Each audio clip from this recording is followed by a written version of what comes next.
Hello everyone's. I'm here for Love and Hip Hop Hollywood Season 4, Episode 4. Before we get into this review, go ahead and give us a thumbs up, hit subscribe, and make sure your notifications are on. Now, we over here, we all about positivity. So, we can agree to disagree. So, don't be, leaving no nasty comments to me or somebody else. I'm just going to get that clear.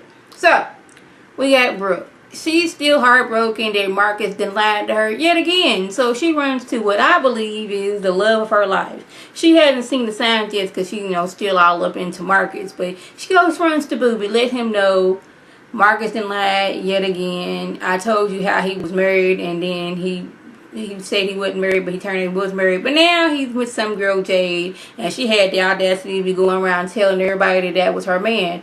Well, she thought that was her man just like you thought he was your man. And you sitting there talking about does that make me the side piece? You was a side piece in the beginning when he, before you found out with Jade, because he was still married. Just want to let you know, Brooke, in case you didn't know. So, Booby over here saying all the right things. You a good girl. You deserve somebody that loves you. Give you roses all the time. Cherish you. Show you that you are the woman that you are. Saying all the right things, but she's still on I love Marcus. Now, I don't know what else Marcus can do to make you just like, okay, I know love is blind and take over your mind. You think it's love is truly not meet the elevating fine. Eve circa 1999, 2000, whatever it was. But what does he have to do? Like, come up with an actual factual baby that he didn't got while y'all was together? Because the man had already told you he was divorced, and he wasn't. He went and filed for a divorce, with the help of Jade. And now you find that he was creeping with Jade. Like, what other signs do you need that this man is not for you? I just want to know these things. So, we have Cisco and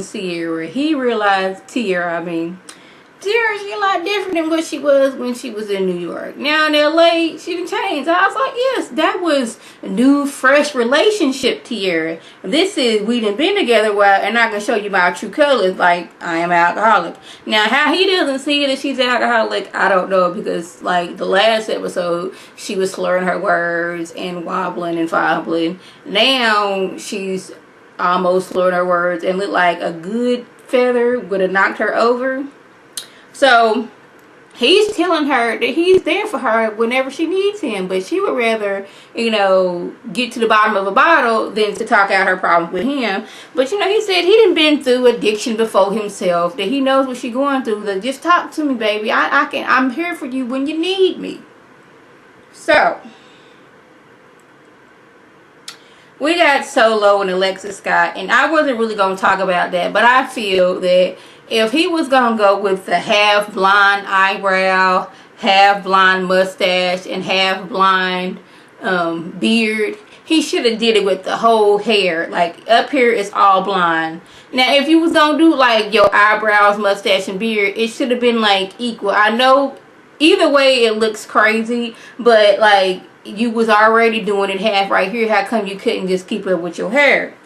She tells him that she ain't pregnant, but she would like to get pregnant one day, after she gets married, because she doesn't want her claim to fame to be in she didn't got pregnant by a famous rapper. Didn't know Solo was famous. Actually, last episode was the first time I heard the man's name. Now, I done told y'all before, I'm not up on the music, but I'm pretty sure that watching TV or listening to the radio, I would have heard Solo, Lucy, whatever he's going by. So the fact that she's like, don't want to be like Masika, see how she brought Masika in there. She don't want her claim to fame to be that, she got pregnant by a famous rapper. But I was like, he got to be a famous rapper for that to be happening. But okay, we got Marcus. He didn't rent out this fabulous mansion with the view by way of Mona Scott Young. Got to set up a scene. One of her homegirls knows somebody to know somebody who's second cousin twice removed over her daddy's side. Got this mansion. Is like, I can give you this mansion for the low. So you can go ahead and shoot your scene. So, he didn't brought her here as a way of apologizing. Like, yes, I did lie about me still being married. Yes, I lied about being Jade. But, she got to forgive me at one point. And then I'm sitting here like, really, does she have to forgive you? Like, what else are you lying about? Because it seems like every time we come back to you, there is another lie in play. So, tells him that if I had been wearing panties, I would not take them off for you. So this little, you picking up these flowers from your local Whole Foods, they nice and all, but I'm finna go into the studio with Booby.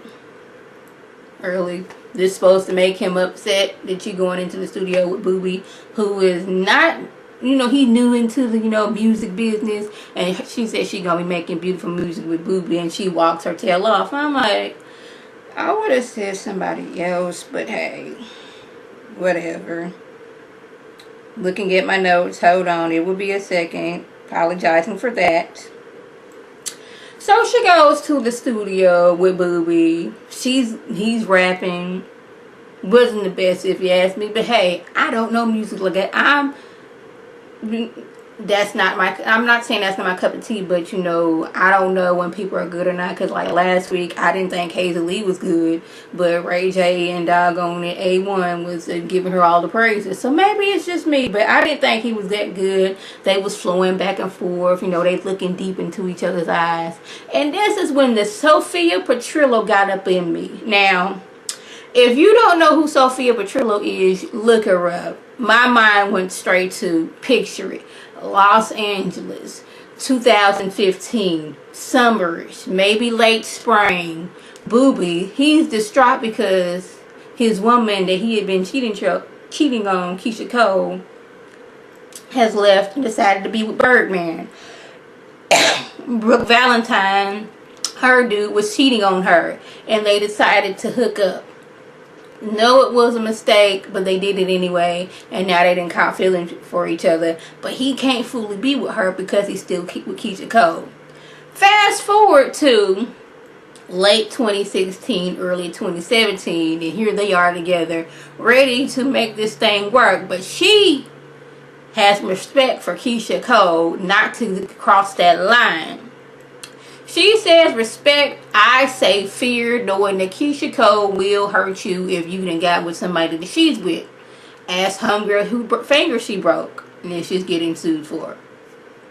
My synopsis of being, not synopsis, but this, I had to do my whole Sophia Petrillo when I had to talk about these two. Like, how many episodes in are we going to, they didn't finally decided, hey, they two the ones belong together? Because seeing like she got more like a connection with Booby than she does with Marcus. Just saying. So y'all, it looks like Zell's trying to take A1's place as having the most necklaces on at one time. Y'all know A1 loves him a good diamond and pearl.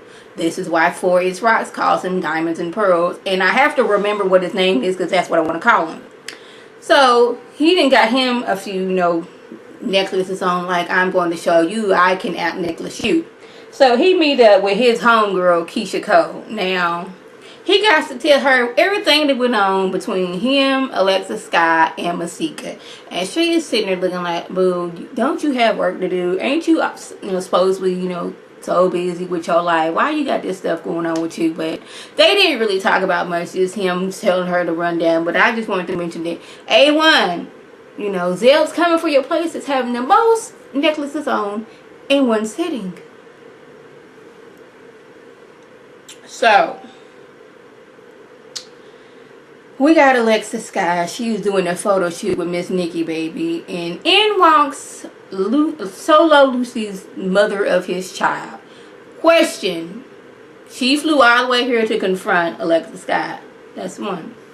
Why did she do that? You wasted money flying from Atlanta to LA to confront this girl. 2, how did she know where she's at? 3, who let her pass security to come in there? Because these two get to fighting back and forth, and she was like, he was my man, I was sleeping with him after you slept with him. No, I am not a homewrecker. I am not Masika. I did not do that.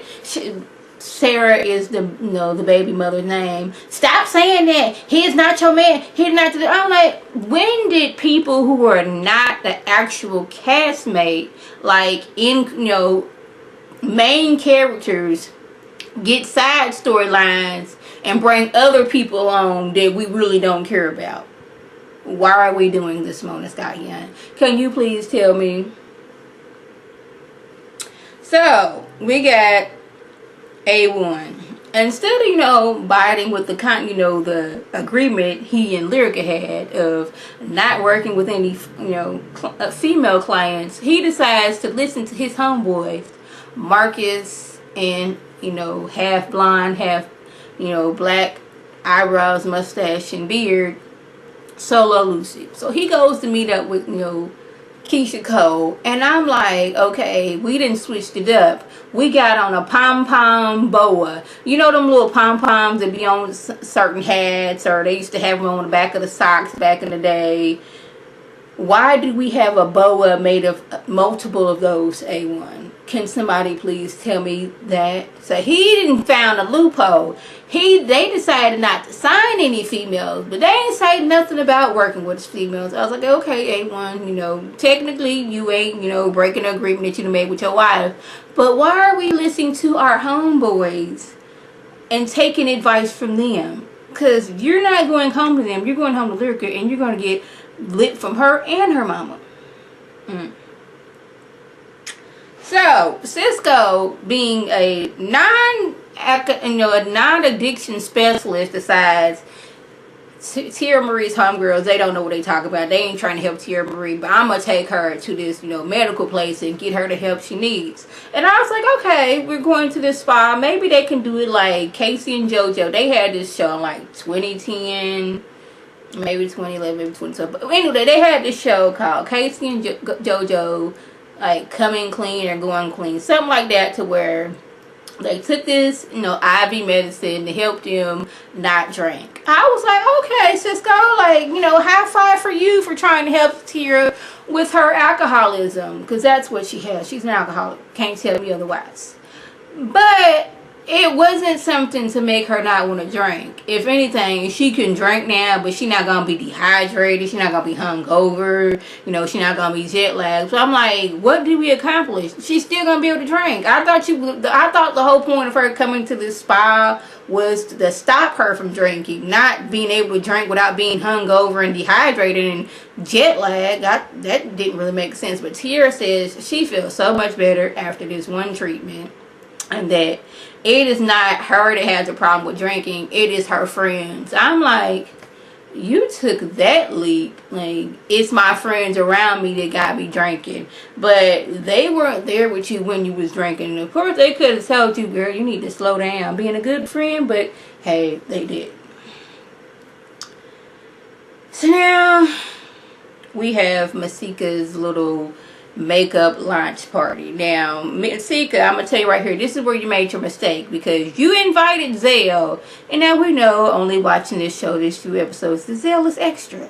So you invited him and then decided to be shady towards him, thinking that nothing was going to come of this. But Zell, being the shady person he is, like, okay, you gonna invite me and then be shady towards me, talking about something, I'm gonna be off with my real friends. I'm gonna show you the absolute fool that I can be. So she didn't hire some other dude to help her with her makeup. Can't remember what the dude's name was, but he looked familiar. I just couldn't think from where. So Zell is laying and standing up on tables that have makeup on it. He's yawning. He's being disrespectful to dude that is helping out. The next thing you know, bottles were thrown in. Drinks and liquids and all this other stuff was thrown everywhere. And I'm like, Masika, this could have been avoided had you not been shady to Zell in the first place. Then I was thinking, when in reality TV history have we had a party where nothing went wrong? Can somebody please tell me that? So that was my Just a Review. If I left anything out, by all means leave a comment or video response. And like I always want to thank my subscribers and the people who watch my videos. I want you to like this video, comment, and subscribe, and share this video with your friends on Facebook, Twitter, Instagram, and here on YouTube. This is Lady T signing off. Have a good one.